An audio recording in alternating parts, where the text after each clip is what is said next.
Alguna vegada t'has quedat sense llum a casa o al teu blog i no has sabut amb qui has de contactar? T'ho expliquem. El primer que has de fer és comprovar quines zones estan sense llum. És fonamental saber si els teus veïns tenen electricitat o si n'ets l'únic afectat.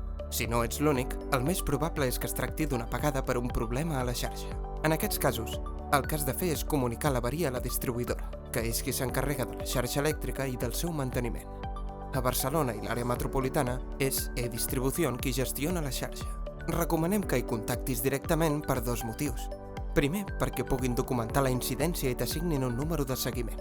I segon, perquè les comunicacions entre comercialitzadors i distribuïdors estan regulades i subjectes a temps màxims, per la qual cosa no obtindrem una resposta àgil en una situació tan delicada.